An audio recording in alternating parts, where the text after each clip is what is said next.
Because I know every motherfucker ain't going to do what I'm going to do. So this is how you level up. That's how you level up. I know there's a whole bunch of people with that right there. That fires me up. That makes me fucking happy, what you just said. That brings joy to my life right there. Why? Because I know there's so many people that have the ability and just refuse to get off that couch. Refuse to study a few more hours. Refuse to go deeper, to go further. And that's where I gain the advantage. It's so easy to be great nowadays, my friend, because most people are weak. Most people don't want to go to that extra mile. Most people don't want to find that extra because it sucks. It's miserable. It's lonely. You talk about that you were kind of, lonely by yourself. I was the same way. And that used to hurt me growing up. Now I fucking thrive in that shit. That's the only place to be. Well, that was one of the things that is so surprising about growing up through difficulty. So loneliness is one example, right? Mm-hmm. Growing up as a lonely kid. What you realize is a lot of the things that you feared or hated or embarrassed about as a child end up being the genesis of the things that you're most proud about as an adult. Mm-hmm. So the fact that you can work and thrive in solitude gives you the opportunity to be able to move to America and start a podcast, or mm-hmm. decide to do Hell Week 3 times in a row, or it doesn't matter how long or dark the course is, you're just going to stay. Mm-hmm. The fact that you were forced to be vigilant and to assess people, mm-hmm. to work out what's going on when you became an adult allows you to detect the vibe and the energy of whoever it is that you're speaking with, and know that this person's someone that I want to hang with and this person's somebody that I don't. Right. All of the things. In fact, I would go as far as to say there's not one thing in my life that I see as a pure advantage that doesn't have a dark side to it that mm-hmm. came about at some other point as well. Right. So one of the reasons that I spent so much time as a kid in my bedroom listening to audio tapes, because I didn't have anyone to play with, right? Only child, a little bit sort of unpopular. Right. So I'd be in my bedroom listening to audio tapes, and we'd go to the library every 2 weeks and we'd take the tapes back and we'd get new tapes, and I'd bring them and listen to them again. Right.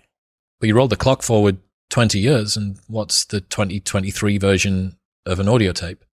It's a podcast. It's a podcast. That's right.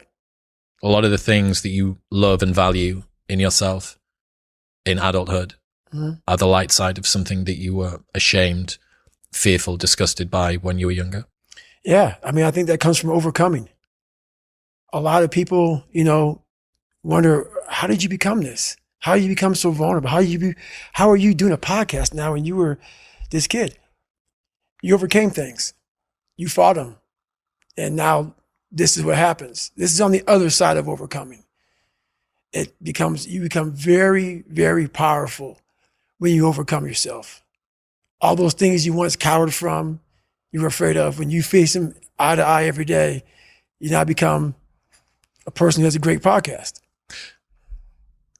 Let's say that there's someone listening who resonates with what you're talking about. Mm-hmm. They've been through trauma, they've been through hard times, mm-hmm. but they keep breaking promises to themselves, mm-hmm. and they're struggling to get off the couch, and they're having a pity party. Mm-hmm.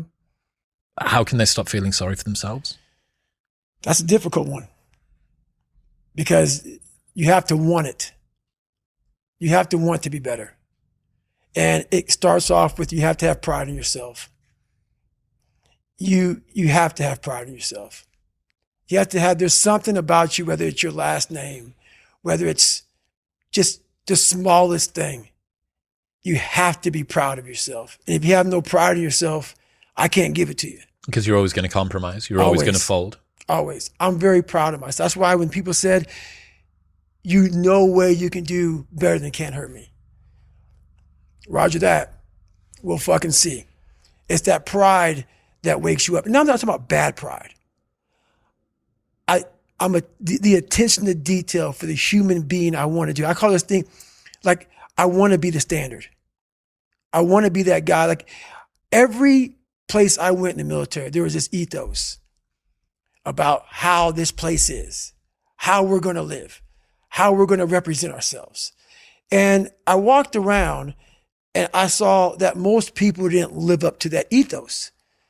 Like, if you go to whatever company, they have this mission statement on how we want to run our company.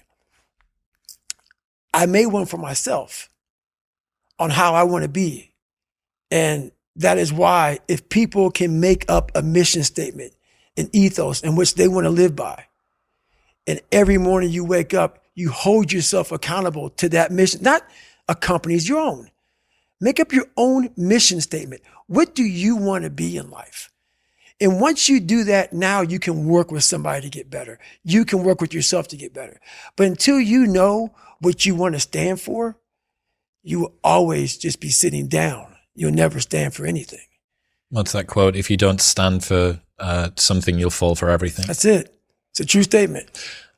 In the book, you talk about Roger that, there being two types of Roger that. Mm-hmm. I absolutely adore the second type. Received orders given, expect results. That's it. So cool. Above and beyond, more than was expected. That's right. To the letter. That's Roger that. That is, for me, what Roger that means. Received orders given. Yep. Expect results. Expect results. That's right. So fucking dope. That is it. That is it. And when you hear that from somebody who gets it, you know it because you can look in their eyes. You feel that energy, man. It connects immediately. They're out here to get a job done. Roger that.